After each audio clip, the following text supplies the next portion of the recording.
Yo les frérots, j'espère que vous allez bien. Moi ça va super bien.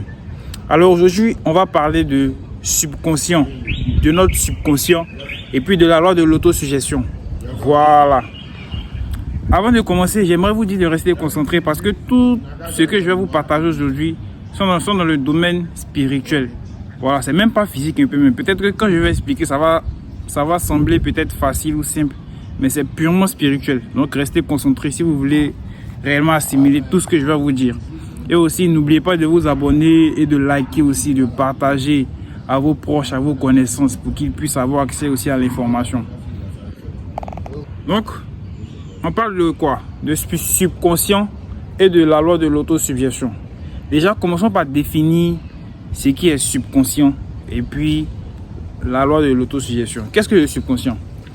Le subconscient, déjà, c'est comme un laboratoire dans ton esprit qui a emmagasiné ou bien qui continue d'emmagasiner toutes tes expériences passées, ce que tu as vécu, ce que tu aimes, tes goûts, ce que tu écoutes, les paroles que tu te dis, les pensées que tu entretiens. C'est comme un laboratoire en fait dans ton esprit où tout ça est dedans en fait. Tout ça est dedans. Maintenant, le truc subtil, c'est que c'est tout ce qu'il y a dans ton subconscient qui se reflète sur ta personne, sur ta personnalité. Tu comprends, non? Je vais prendre un exemple. Peut-être tu as l'habitude d'écouter de la musique mélancolique. C'est parce que tellement tu as fait de cette habitude-là, une addiction. Non, je ne sais pas comment expliquer ça. Je vais prendre un exemple. Peut-être tu as l'habitude d'écouter de la musique mélancolique. En fait, c'est pas que tu as l'habitude d'écouter de la musique mélancolique, mais tellement tu as eu tellement l'habitude d'écouter de la musique mélancolique que ton subconscient maintenant a inscrit ça en lui en fait. Et donc tu écoutes de la musique mélancolique inconsciemment à tout moment. Tu veux écouter de la musique mélancolique. C'est un petit exemple, mais c'est pour vous expliquer en fait ce que c'est que le subconscient. Vous comprenez, non? Et en fait, le truc magique, c'est que quoi? C'est le subconscient qui définit qui nous sommes. Les choix que nous décidons de faire, les pensées que nous entretenons, tout ça provient du subconscient en fait. Donc voilà. Maintenant, qu'est-ce que l'autosuggestion? La loi de l'autosuggestion, c'est quoi? C'est un principe ici qui va permettre d'influencer le subconscient de façon inconsciente ou consciente. Je ne sais pas si vous comprenez. C'est-à-dire, quelqu'un peut venir et puis il va suggérer un truc que ton subconscient va assimiler. Je ne sais pas si vous comprenez.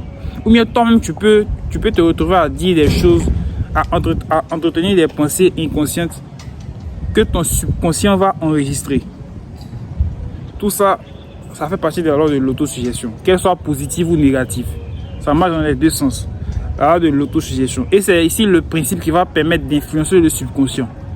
Vous comprenez, non? Maintenant, je vais essayer de vous lire un passage d'un livre. Ce livre s'appelle Perception psychique. La magie du pouvoir extrasensoriel. En gros, c'est un livre qui parle du subconscient. Vous comprenez, non? Et je vais vous lire un passage qui est dans ce livre-là. Restez attentifs.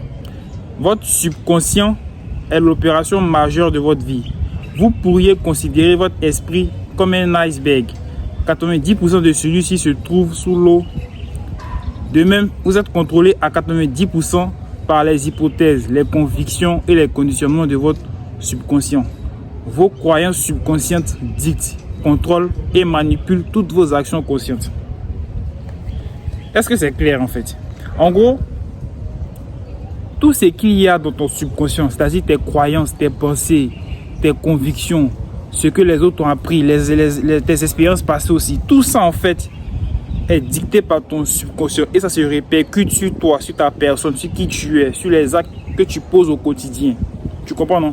Un sportif par exemple, un footballeur par exemple, pourquoi est-ce qu'il est footballeur? C'est parce que depuis toujours, il a fait du football sa raison de vivre en fait. Quand il était petit, il aimait que ça.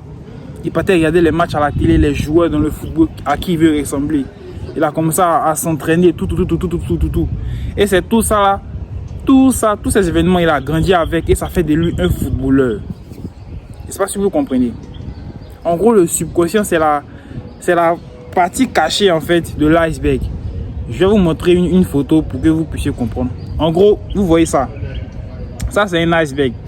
Ce qu'il y a en surface, c'est vous. Considérez ça comme vous-même. Maintenant, La partie qui est en dessous, voilà, ça c'est le subconscient. C'est-à-dire c'est tout ça qui définit qui vous êtes en quelque sorte. Donc je reprends, hein. Ce qu'il y a au-dessus, c'est vous-même. Et puis c'est ce qu'il y a en dessous, c'est votre subconscient. Après, je vais mettre cette photo au montage pour que vous puissiez bien voir. Mais en gros, c'est ça. Commencez dès maintenant à ne plus négliger votre subconscient. Commencez dès maintenant à ne plus négliger votre subconscient. Parce que c'est votre subconscient qui est là, qui fait la majeure partie de votre personnalité, qui vous êtes. Et puis ce que vous allez devenir plus tard. Tout ça, c'est enregistré dans votre subconscient. Vous comprenez, non? Maintenant, après, je vais faire le lien avec la manipulation ici. Comment est-ce que les gens nous manipulent? C'est-à-dire tout le monde nous manipule.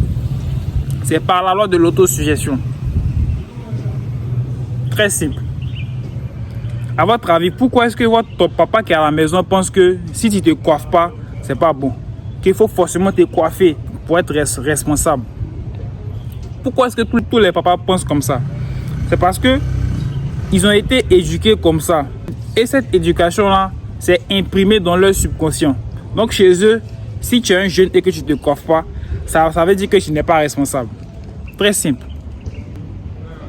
Donc, comment est-ce que quelqu'un peut faire pour te manipuler? C'est juste en utilisant le principe de l'autosuggestion ici, qui est le fait de suggérer des trucs à ton subconscient directement.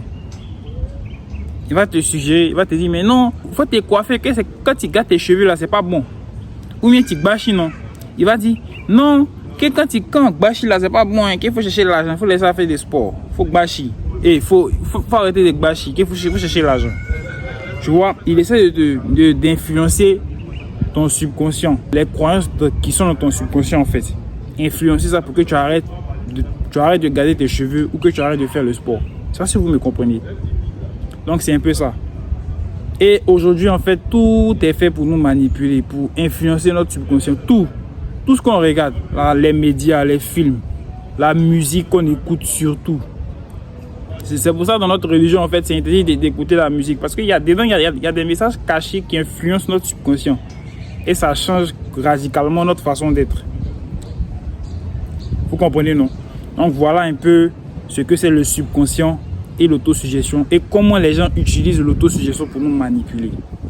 Ça, c'est une petite vidéo pour vous montrer un peu ce que c'est. Je ne vais pas trop rentrer dans les détails, mais voilà quoi. Si vous n'avez pas compris, remettez la vidéo du début pour pouvoir assimiler en fait toutes les idées que j'ai partagées. Sur ce, c'est tout pour la vidéo. J'espère que ça vous a plu. N'hésitez pas à vous abonner, à commenter et à partager. C'était votre frérot, vous connaissez.